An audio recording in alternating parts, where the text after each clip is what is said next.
Good afternoon, everybody. Thank you for joining us at this remote press conference. Over the Constitution Avenue entrance to this building is a Latin inscription that translates, "Everything is created by law and order." That ancient principle still holds true. Our free society depends on the rule of law, the assurance that ordinary citizens can go about their lives without being subject to arbitrary violence or fear. When the rule of law breaks down, the promise of America does also. Our nation is now confronting two serious challenges to the rule of law. The first is a long-standing one, but was recently crystallized and driven home by the killing of George Floyd in Minneapolis. The video of the police conduct in this episode, as I said before, is harrowing. When you watch it and imagine that one of your own loved ones was being treated this way and begging for their lives, it is impossible for any normal human being not to be struck to the heart with horror. This matter is being pursued by both the state and the federal government. The state has filed already second-degree murder charges against one of the officers and aiding and abetting charges against the other three officers. As we typically do in cases such as this, the Department of Justice and the FBI is conducting a parallel and independent investigation into possible violations of federal civil rights laws. The President has directed me to spare no effort. We are coordinating our work with the Attorney General of Minnesota, and as a matter of comedy, the Department of Justice typically lets the state go forward with its proceedings first. This afternoon, our United States Attorney in Minnesota and the FBI Special Agent in charge of our Minneapolis field office, the FBI's field office, will attend a memorial service for Mr. Floyd.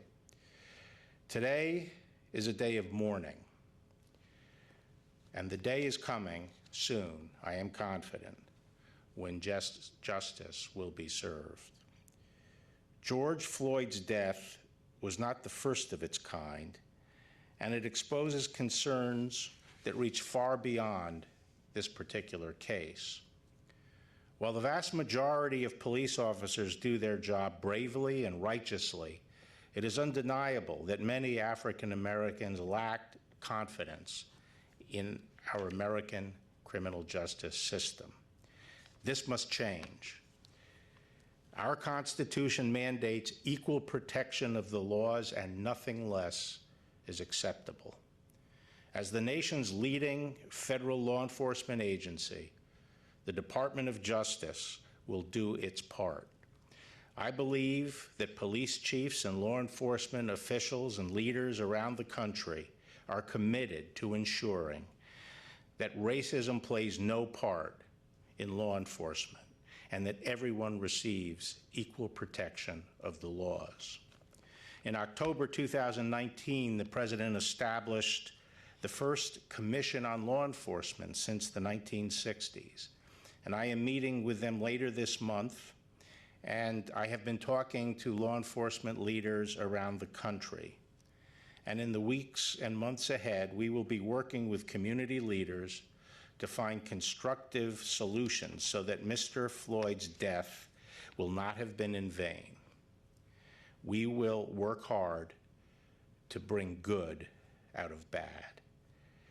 Unfortunately, the aftermath of George Floyd's death has produced a second challenge to the rule of law. While many have peacefully expressed their anger and grief, others have hijacked protests to engage in lawlessness.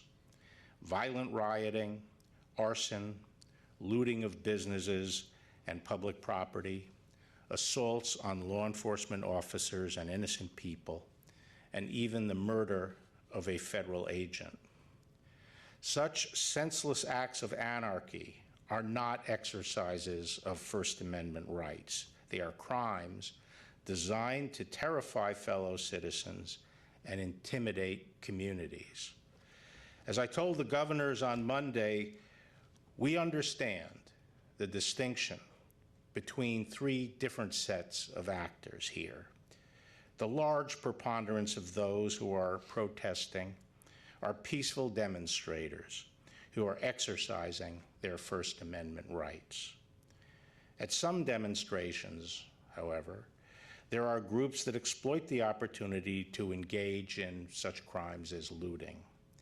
And finally, at some demonstrations, there are extremist agitators who are hijacking the protests to pursue their own separate and violent agenda. We have evidence that Antifa and other similar extremist groups, as well as actors of a variety of different political persuasions, have been involved in instigating and participating in the violent activity. And we are also seeing foreign actors playing all sides to exacerbate the violence. The Department of Justice is working to restore order in the District of Columbia and around the nation. Here in Washington, we are working with the local police, the citizen soldiers of the National Guard, and other federal agencies to provide safety and justice. We have deployed all the major law enforcement components of the department on this mission, including the FBI, the ATF, the DEA, the Bureau of Prisons, and the U.S. Marshal Service. Their leaders are with me today and we'll be talking shortly. I thank all of these leaders and their components for working bravely and professionally to protect the district. I'm pleased to say that, especially over the last two nights, the demonstrations, while large, have been peaceful. The Justice Department is also working closely with our state and local partners to address violent riots around the country. Our federal law enforcement efforts are focused on the violent instigators. Through the FBI, U.S. attorneys' offices, component field offices, and state and local enforcement, we are receiving real-time intelligence, and we have deployed resources to quell outbreaks of violence in several places. I urge governors and mayors and other state and local leaders to work closely with the National Guard and with us. The federal government has thus far made 51 arrests for federal crimes in connection with violent rioting. We will continue to investigate, to make arrests, and to prosecute where warranted. When I was Attorney General in 1992, riots broke out in Los Angeles following the acquittal by the state of police officers accused of beating Rodney King. Ultimately, the Department of Justice, at my direction, filed federal civil rights charges against those officers. As President Bush assured the nation at that time, quote, "The violence will end, justice will be served, hope will return. The same is true today. The rule of law will prevail." Thank you. Now I'd like to introduce my colleague, Chris Wray, the director of the FBI, and I have to say, this is the FBI that I've had the pleasure of working with over the last few days, the FBI that I know and love, that have really stood up here and performed magnificently, not only here in DC, but around the country and in all their field offices. And their enforcement functions, their intelligence functions are now in full gear. And I'm confident that with the FBI's leadership, we are going to deal effectively with the criminals who are involved in extremist violence. Chris?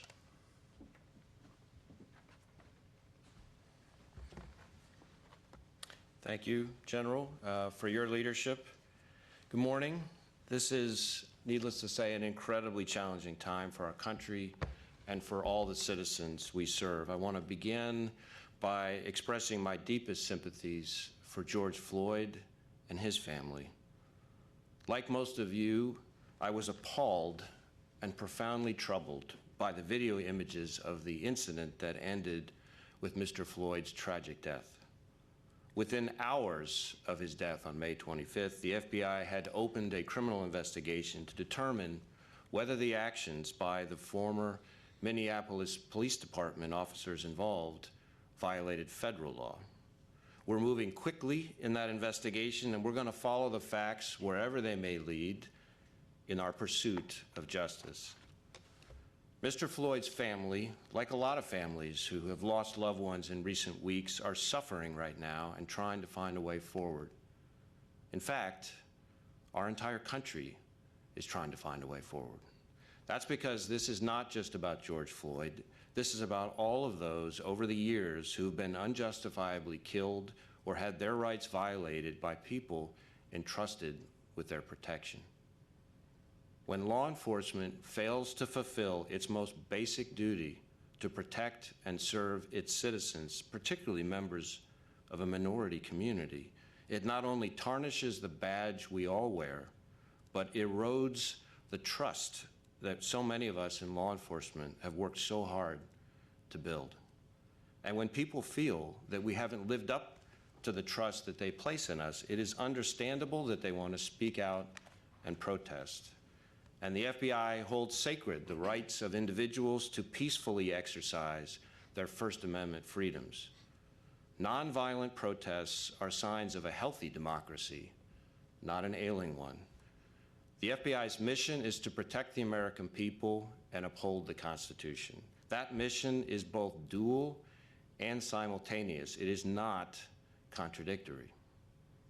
In engaging with our communities during these protests, we in law enforcement must balance the safety and security of our communities with our citizens' constitutional rights and civil liberties. One need not and must not come at the expense of the other.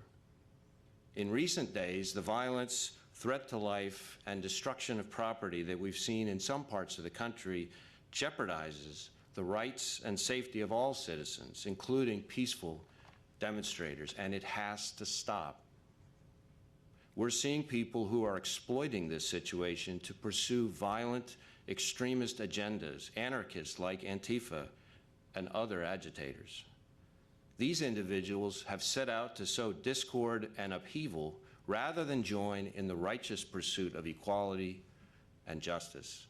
And by driving us apart, they're undermining the urgent work and constructive engagement of all those who are trying to bring us together, our community and religious leaders, our elected officials, law enforcement, and citizens alike. Many have suffered from the violence instigated through these radicals and extremists, including members of our own law enforcement family, officers killed or gravely injured while just doing their jobs, fulfilling their duty to the public by trying to keep everyone safe. To be clear, we are not in any way trying to discourage peaceful protesters. And to those citizens who are out there making your voices heard through peaceful, lawful protests, let me say this: we in law enforcement hear you. We have to make sure that our policing and our investigations are conducted with the professionalism and commitment to equal justice that you all deserve. But we are also committed to identifying, investigating, and stopping individuals who are inciting violence and engaging in criminal activity. So at the FBI, we're focusing our efforts on supporting our law enforcement partners with maintaining public safety in the communities we're all sworn to protect. We're making sure that we're tightly lashed up with our state, local, and federal law enforcement partners across the country by standing up 24-hour command posts in all of our 56 field offices. We've directed our 200 joint terrorism task forces around the country to assist law enforcement with apprehending and charging violent agitators who are hijacking peaceful protests. On a national level, we're soliciting tips, leads, and video evidence of criminal activities through our National Threat Operations Center, NTOC. And over the past few days, like the Attorney General, I've been speaking with law enforcement leaders in various parts of the country to ensure that we're providing the support they need and to let them know that in every community, the FBI stands ready to assist wherever we can. The relationships that we've built with our law enforcement and community partners are more important now than ever, because the reality is we can't do our jobs without the trust of the American people. I want to close by reiterating that the FBI will remain steadfast in its mission to protect the American people and uphold the Constitution. Protecting civil liberties and civil rights has been part of our mission since the days of the Civil Rights Movement. Those investigations are at the heart of what we do for the simple reason that civil liberties and civil rights are at the very heart of who we are as Americans. Before the Civil Rights Act of 1964, the federal government largely left protection of civil rights to state and local governments, and it took the Mississippi burning case and the Civil Rights Act for the federal government and the FBI to get off the sidelines and to begin to fully protect civil rights for all people of color. Since then, we've been working hard to identify and prevent hate crimes and to investigate abuses of power and authority. Our civil rights cases are among the most important work we do, and that will never change. Now, I will repeat today what I've long believed about the men and women of law enforcement. It takes an incredibly special person to willingly put his or her life on the line for a complete stranger, and to get up day after day after day and do that is extraordinary. And in these turbulent times, we won't forget the bravery of our law enforcement members who have risked life and safety to protect the public and keep the peace. But the difficulty of that job doesn't diminish the role we play in society, which is to protect and serve all citizens, no matter their race, creed, orientation, or station in life. And when we lose sight of those solemn obligations to the citizens we serve, the protectors can quickly become the oppressors, particularly for communities of color. As law enforcement, we're bound by an oath to serve all members of our community with equal compassion, professionalism, dignity, and respect. The American people should expect nothing less from us. Thank you.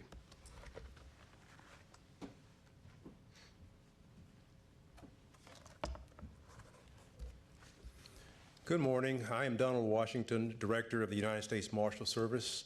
First of all, thank you, Attorney General Barr. Let me begin by specially noting that today marks the first of 3 days in which the family, the friends, and the loved ones will host memorials to honor the life of George Floyd in Minnesota, North Carolina, and in Texas. On behalf of the men and women of the United States Marshal Service and personally, I extend my deepest sympathy and my heartfelt condolences to the family of George Floyd.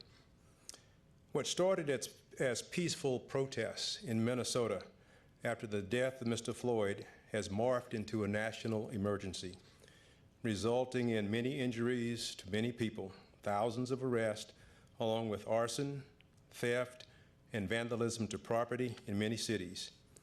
As of last night, U.S. Marshals report damage and vandalism to 21 federal courthouses located in 15 states and the District of Columbia. There has been damage and vandalism to many other federal properties. The U.S. Marshal Service is assisting other agencies in efforts to address violent disturbances that have occurred in the District of Columbia and in other cities around the United States. Peaceful protests are good for our country. This right should be respected by all persons, and this right absolutely deserves the full protection of officers of the law. Among our basic functions is the absolute duty to protect people who are exercising constitutional rights. However, rioters, arsonists, thieves, looters, and their protagonists are criminals. They have undermined peaceful and lawful demonstrations and protest. These criminals threaten our basic constitutional rights to life, liberty, and the pursuit of happiness, and they must be brought to justice. Since the earliest days, just after our nation's birth, U.S. Marshals have worked to ensure the rule of law by making sure that the federal judiciary and the federal judicial process operate unfettered and unintimidated. We have also worked tirelessly over the years to bring thousands and thousands of fugitives to justice, and today one of our primary missions is to find and protect endangered children.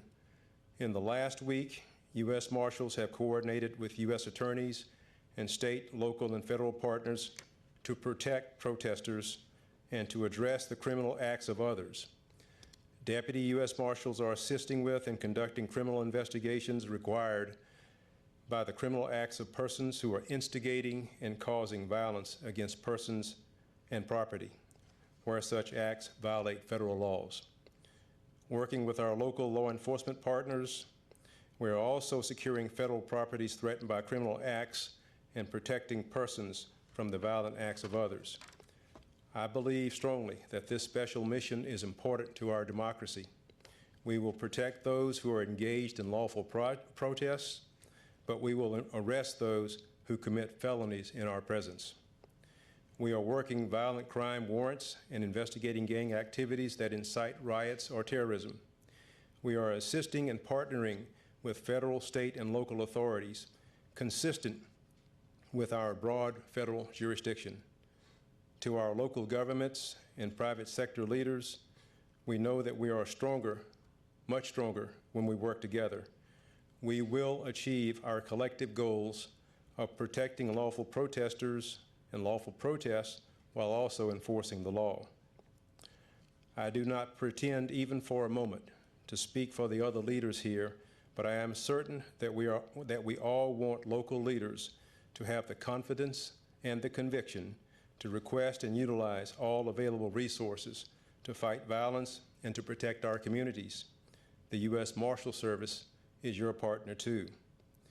In summary, the U.S. Marshal Service will continue to perform our many day-to-day missions, and we will also assist our federal, state, and local partners during this emergency.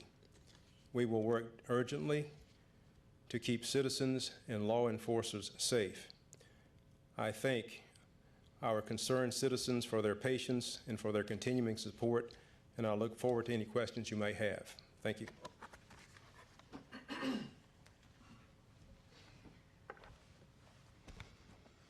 Good afternoon.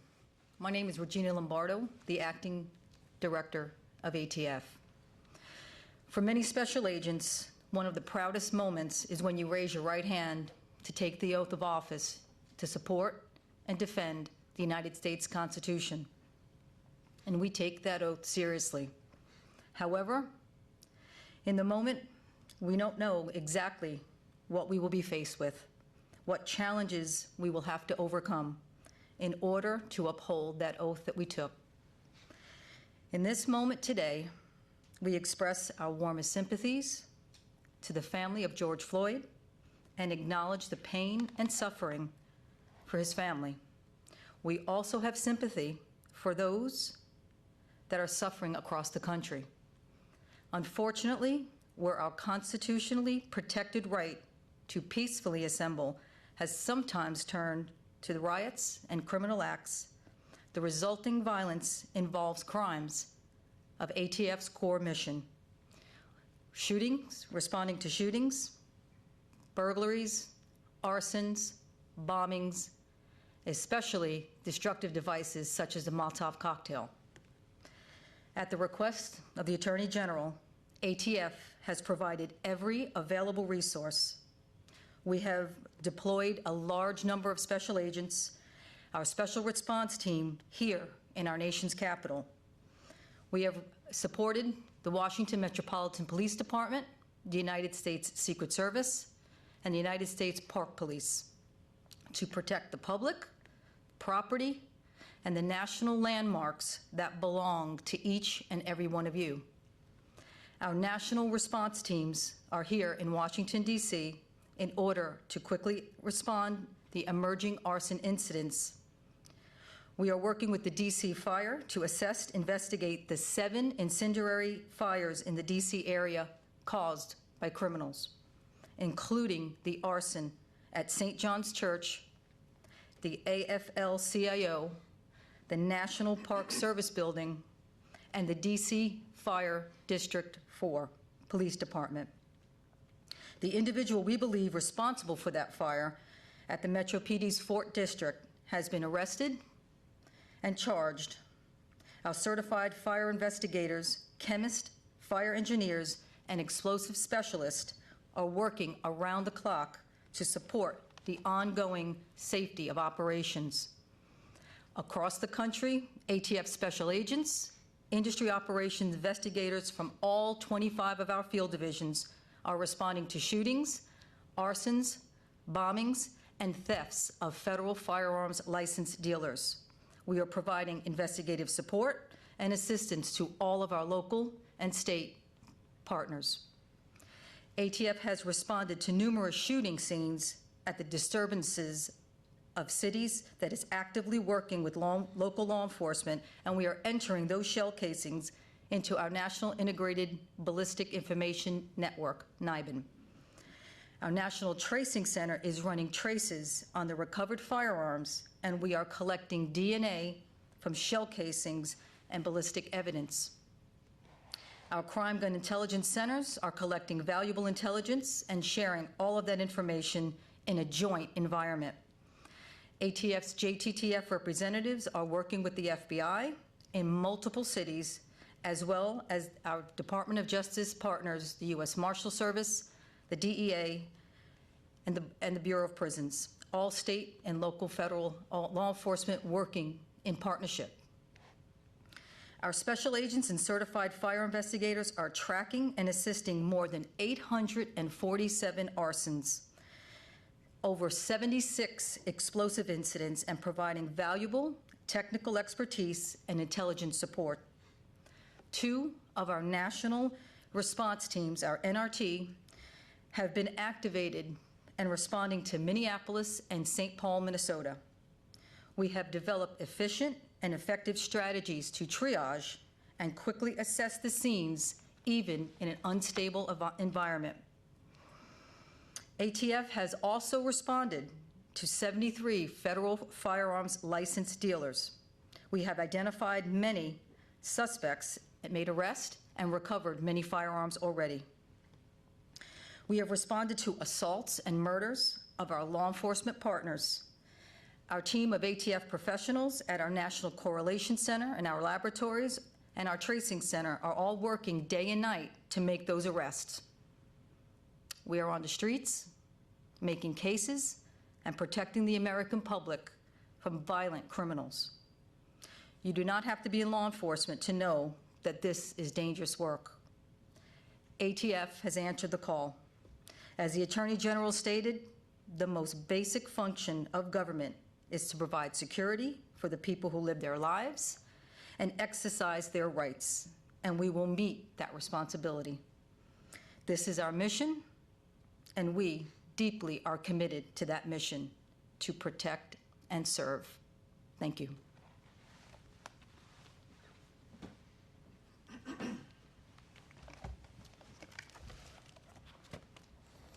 Good morning. My name is Michael Carval, the Director of the Federal Bureau of Prisons. The Bureau of Prisons staff are federal law enforcement officers who are often called upon to assist during crisis situations within our communities. The Attorney General asked the BOP to request and assist other law enforcement agencies in maintaining order and peace in the District of Columbia. BOP crisis management teams are highly trained to deal with various types of emergency situations, including crowd control and civil disturbances. They are experienced in confrontational avoidance and conflict resolution. In the aftermath of the tragic death of George Floyd, it is unfortunate that these services are necessary. On behalf of the BOP and its 36,000 staff, I extend our greatest sympathies to the family for his loss. We also respect the rights of the public to express their frustration and grief.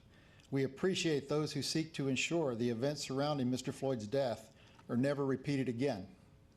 It's shameful those voices are being drowned out by those seeking to incite violence and destroy property. I'm proud of the work our staff do every day to keep our institutions safe, and I'm honored that they were called upon to assist our communities. Thank you.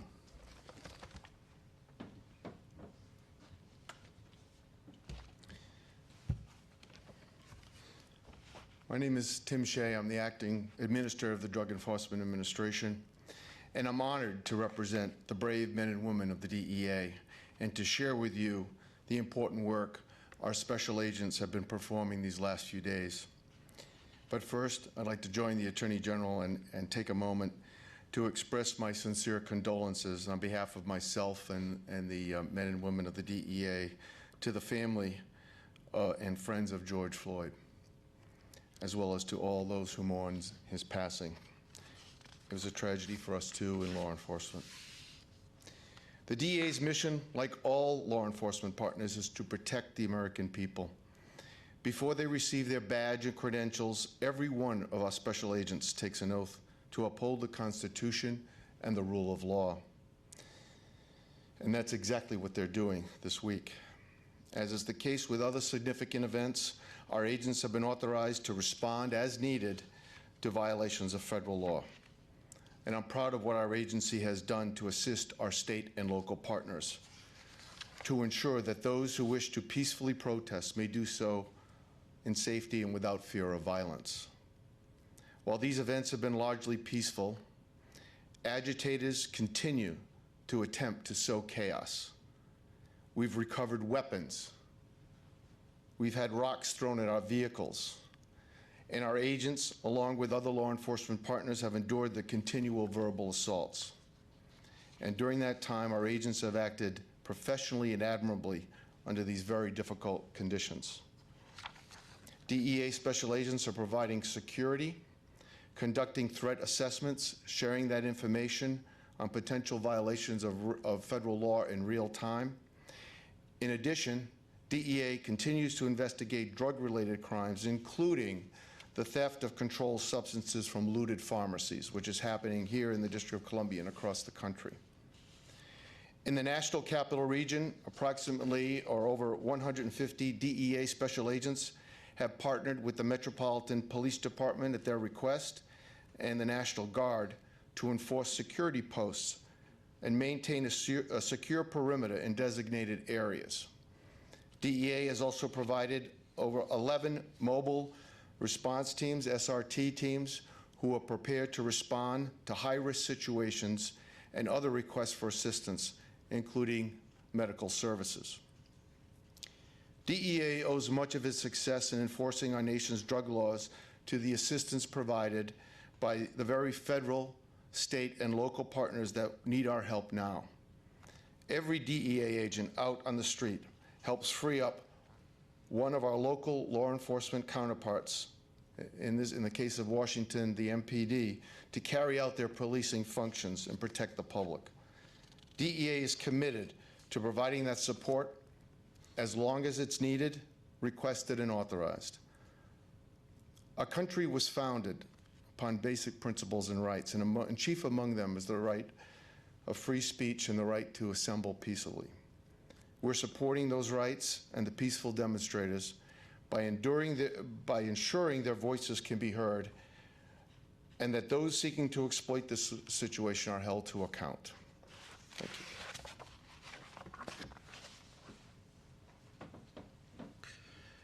Thank you. And with that, I'll open it up to questions. Thank you. To ask a question, you may press star and one. Once again, ladies and gentlemen, that's star and one to ask a question.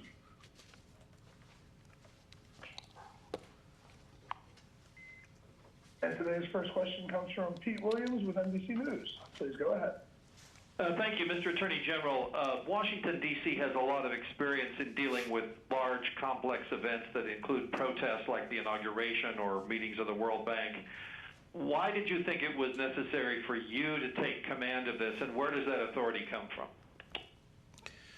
Well, I think the rioting got going, I think, on Friday, May 29th. and got worse and worse over the weekend.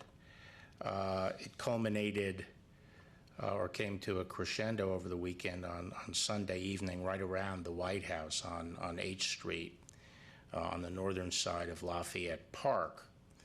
And it was very serious rioting. The Treasury Department annex there was broken into. A historical building on Lafayette Park, which is federal property, was burned down. There was a fire set at the historical St. John's Church right there across from the White House, and an old church that goes back to the 18th century and is referred to as the Church of Presidents. The rioters used crowbars to dig out the pavers at Lafayette Park and use them as projectiles thrown at Secret Service and other federal agents. There were numerous head injuries among the federal personnel whose responsibility is to protect the White House. Just to give you an indication, but from Saturday until today, and virtually, the lion's share of these injuries came over the weekend, there were 114 injuries to law enforcement, most of those to federal agents, and most of those inflicted right around the White House. There were 22 hospitalizations, and most of those were serious head injuries or concussions that required monitoring and treatment. On Monday, the President asked me to coordinate the various federal law enforcement agencies, not only the multiple Department of Justice agencies, but also other agencies such as those in the Department of Homeland Security. So we had a coordinated response and worked with the National Guard and also with the DC Police. That morning, we decided that we needed more of a buffer to protect the White House and to protect our agents and Secret Service personnel who could be reached by projectiles from H Street. I made the decision that we would try to move our perimeter northward by a block to provide this additional protection. And later at 2 o'clock on Monday, I met with all the various law enforcement agencies, and we set our tactical plan. And that plan involved moving our perimeter a block north to I Street. It was our hope to be able to do that relatively quickly before many demonstrators appeared that day.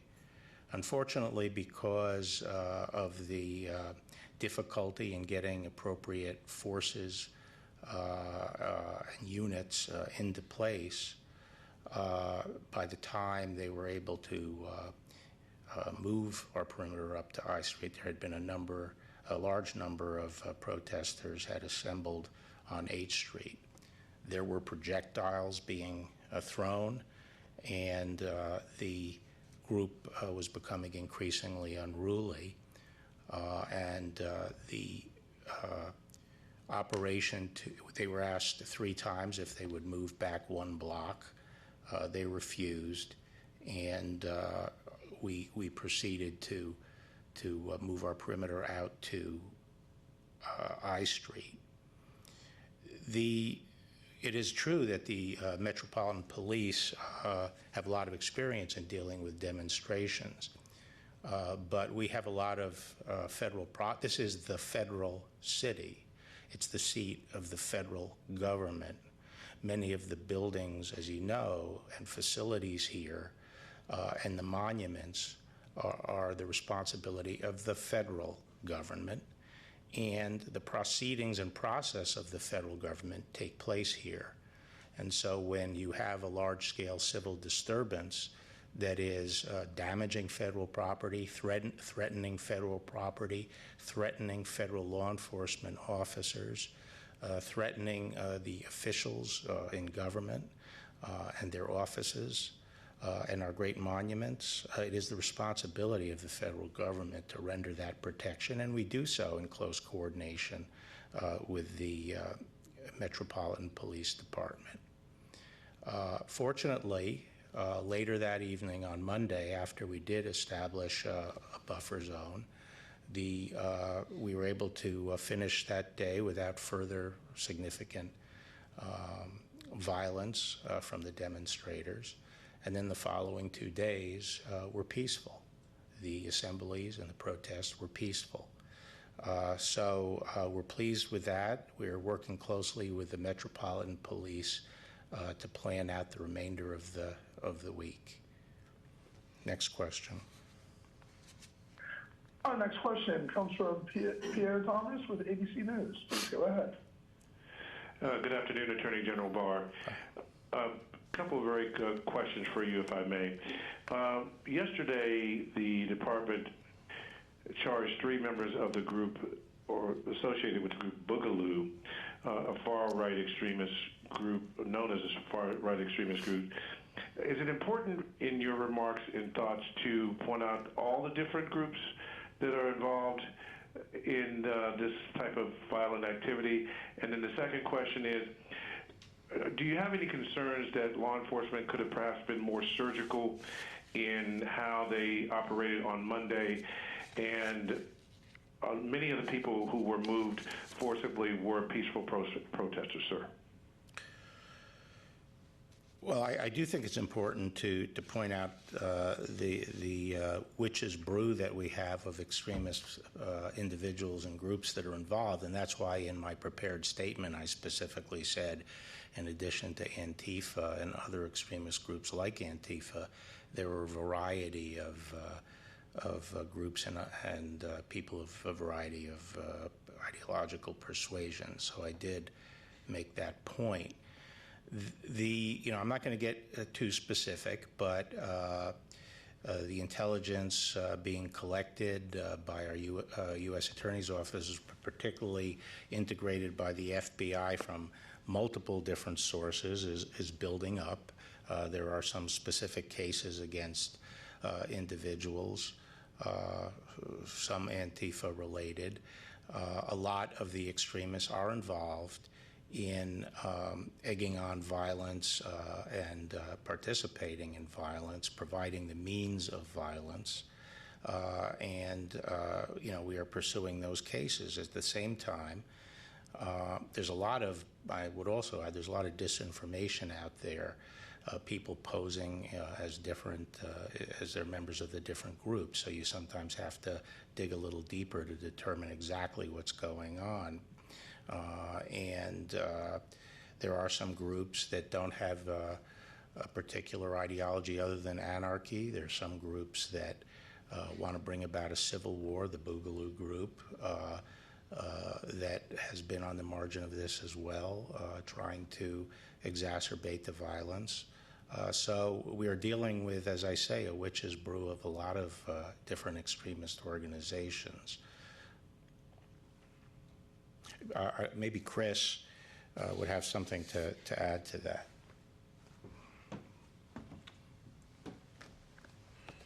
Sure. I mean, let me say first, as I've said for quite some time, and including even my first few months in the job, we, the FBI, have quite a number of ongoing investigations of violent anarchist extremists, including those motivated by an Antifa or Antifa-like ideology, and we categorize and treat those as domestic terrorism investigations and are actively pursuing them through our joint terrorism task forces. In the course of the current unrest, while the majority of the protesters are peaceful, there are certainly instigators, agitators, and opportunists seeking to exploit these demonstrations to commit violence or rioting. And exactly who these people are, who's driving them, what tactics they use, varies widely sometimes from city to city, sometimes even from night to night. And we're working with all of our law enforcement partners to gather as much information as we can about that topic and to bring federal charges where appropriate and possible. So we're about the violence. We're not about the ideology, and it doesn't matter what your ideology is. If you commit violence or rioting or acts that we would consider terrorism, we're going to pursue it. The second part of your question, Pierre, I mean, one of the difficulties is that while there are peaceful demonstrators and participants in these protests, it is the instigators, those committed to violence, basically shield themselves by going among them and carrying out acts of violence. Those I saw the projectiles on Monday when I went to Lafayette Park to look at the situation, and as one of the officials said, that he pointed out various knots of people where the projectiles were coming from, and we could see, and it was a lot of demonstrators, and it's hard to know exactly where they're coming from. Frequently, these things are thrown from the rear of the demonstration, but we could not continue to protect the federal property involved and protect the safety of our agents with such a tight perimeter, and so our object was to move it out by 1 block. The next question, please. Our next question comes from David Spunk with Fox News. Please go ahead. Hello, Mr. Attorney General. Yesterday, your colleague over at the Department of Defense, Secretary Esper, expressed some regret in the way that things were handled at Lafayette Park, Lafayette Square, posing in a picture with President Trump, said he wants to stay apolitical, stay out of things. As you mentioned, you had this job in 1992. You saw this during the Rodney King riots. What do you think about politics, and do you believe that you're being too political in this by standing in a picture with the president in front of the church? What is your take on this compared to what Secretary Esper said? Yeah, I don't know what he was conveying there. Obviously, my interest was to carry out the law enforcement functions of the federal government and to protect federal facilities and federal personnel, and also to address the rioting that was interfering with the government's function. And that was what we were doing. I think the president is the head of the executive branch and the chief executive of the nation, and should be able to walk outside the White House and walk across the street to the Church of Presidents. I don't necessarily view that as a political act. I think it was entirely appropriate for him to do. I did not know that he was going to do that until later in the day, after our plans were well underway to move the perimeter. So there was no correlation between our tactical plan of moving the perimeter out by 1 block and the president's going over to the church. The president asked members of his cabinet to go over there with him, the 2 that were present, and I think it was appropriate for us to go over with him. Next question. Thank you, sir. Our next question comes from Mike Balsamo with the Associated Press. Please go. Thank you, Mr. Attorney General. Can you expand a little bit on your comments that foreign actors are responsible or working to exploit all sides here? And do you believe that's an organized disinformation effort from a foreign government? And have you identified, which countries are responsible for that? And then I have a separate question for Director Carbajal, if I could, right after that. Okay. I may ask Chris if he cares to provide a little more detail. I'm not sure how much detail we want to get into, but people shouldn't think that countries that are hostile to the United States, that their efforts to influence the U.S. or weaken the U.S. or sow discord in the U.S. is something that comes and goes with the election cycle. It is constant. And they are constantly trying to sow discord among our people. And there's a lot of disinformation that circulates that way. And I believe that we have evidence that some of the foreign hackers and groups that are associated with foreign governments are focusing in on this particular situation we have here and trying to exacerbate it in every way they can. Unless Chris has something to add, I can turn it over to, yeah. Not a whole lot that I can say here, other than to say that it is unfortunately not unusual for foreign actors to choose to try to amplify events in this country to sow divisiveness and discord, and in particular through the use of state-associated media from some of those countries, but also social media provides a bullhorn or an amplifier to gin up more controversy where controversy may already exist, and to try to generate upheaval in that regard. And those foreign actors should know that we're watching it extremely closely and are prepared to act if necessary. And what's your question for Mr. Carvajal? Director, can you address some concerns that have been raised in the last few days about the BOP, specifically that some officers stationed around D.C. Have said that they've been specifically told not to tell people that they work for the federal government? And last night we learned an inmate at the MDC in Brooklyn had died after officers used pepper spray on him after he barricaded himself. Do you have concerns there that non-lethal force resulted in someone's death?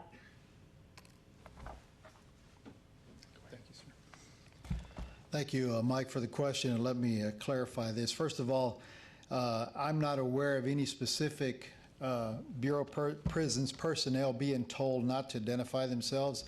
What I attribute that to is probably the fact that we normally operate within the confines of our institution and we don't need to identify ourselves.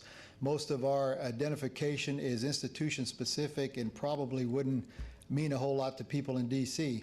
I probably should have done a better job of marking them nationally as the agency. Point is well taken, but I assure you that no one was specifically told, to my knowledge, not to identify themselves. As for your question regarding the incident at MDC Brooklyn, what I can tell you, we did do a press release with the information in there. It was, as you stated, an incident involving a disruptive individual down in a cell. The officers did utilize pepper spray, as you say, OC, and afterwards the individual unfortunately died. What I will tell you is that we immediately referred the case to the FBI and the Office of Inspector General. I was actually notified this morning that the Officer Inspector General is going to take that case. And that's about all I can comment on because the matter is under investigation. Let me just add that the Bureau of Prisons SORT teams are used frequently for emergency response in emergency situations and either civil disturbances or hurricanes or other things like that. They are highly trained units, and in fact, in the Department of Justice, we do not really have large numbers of units that are trained to deal with civil disturbances. I know a lot of people maybe looking back on history think we can call on hundreds and hundreds and hundreds of U.S. Marshals, and that's simply not the case. Our Marshals response force is approximately 100 U.S. Marshals. And so historically, when there have been emergencies where we have to respond with people who do have experience in these kinds of emergencies, they're highly trained people. We use what are called SORT teams, response teams from the Bureau of Prisons. And I could see a number of, now in the federal system, we don't wear badges with our name. I mean, the agents don't wear badges in their names and stuff like that, which many civilian police agents, non-federal police agencies do.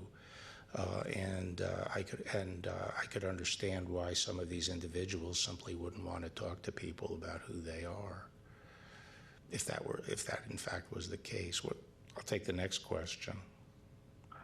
Our next question comes from Sadie Berman with Wall Street Journal. Please go ahead.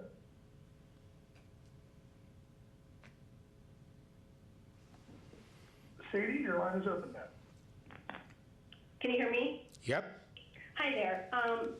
Hoping you can explain how exactly you coordinate the National Guard deployment and movement in and around Washington with those of various federal law enforcement agencies. Is it you who communicates the orders to them, and how does that work? No, well, it largely depends who they're supporting at that time. Some of the National Guard were supporting the Metropolitan Police Department, and some of them would be out beyond the White House perimeter, working the streets with MPD. So they would be tactically attached there. Others, we asked the National Guard to protect federal monuments, and so a number of the units, maybe even, well, I won't speculate about a majority, but a lot of the units were dispersed around the city to protect federal monuments or particular federal facilities. Those that were within the White House area and were part of protecting the White House and Lafayette Park area were under the direction of the tactical commanders in that area. But in terms of requesting the resources and asking for their assistance, that was ultimately my responsibility of ensuring that the National Guard that we needed to support law enforcement and support the district were brought to bear. Next question.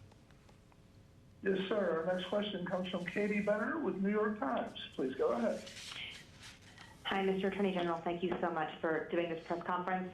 I have two questions, but the most important is probably I'd like to ask you about your thoughts on police abuse of power. Last year at a law enforcement conference, you said that such abuse reflected bad apples more than systemic breakdowns. But today you said George Floyd's death is not the first of its kind. While the vast majority of officers do their jobs bravely and righteously, it's undeniable that many African Americans lack confidence in the criminal justice system. So has your thinking on whether we're looking at a systemic issue or not shifted over time? No, my views haven't shifted recently. And what you quoted, I think, is consistent. And you were addressing, the use of excessive force. Is that right, Katie? Is that what you were addressing, or were you talking more? Yes, excessive force, the police abuse, yes. Yeah, I do think that those who engage in excessive force that involves, remember, federal civil rights laws address willful use of excessive force, and those that engage in that kind of activity, I think, are a distinct minority. And I think the overwhelming number of police officers try conscientiously to use appropriate and reasonable force. And then my second question was just, it seems that we're ratcheting up in the district the tools and the power of the federal response, giving DEA, BOP, for example, the power to make arrests. I'm wondering why that's happening now, because it seems that the streets have been relatively calm and there's no curfew tonight. And I think that decision was made by the mayor because she has confidence that we've sort of returned to order. Well, actually, after assessing the situation last night toward the end of the evening, that is late in, or maybe early in the morning, I felt that we could afford to collapse our perimeter and eliminate some of the checkpoints and so forth, and take a little bit of a more low-profile footprint for a couple of reasons. Number one, I think that we have seen a sharp reduction in violent episodes and peaceful demonstrations, and our hope and expectation is that those will continue. And also because we now have on hand sufficient resources, we feel, to deal with that contingency if violence increases. So I do think that over the weekend, and certainly at the beginning of this week, we had a phenomenon around the country with a number of cities getting extremely violent. A lot of officers have been hurt around the country, a lot of victims, a lot of property damage.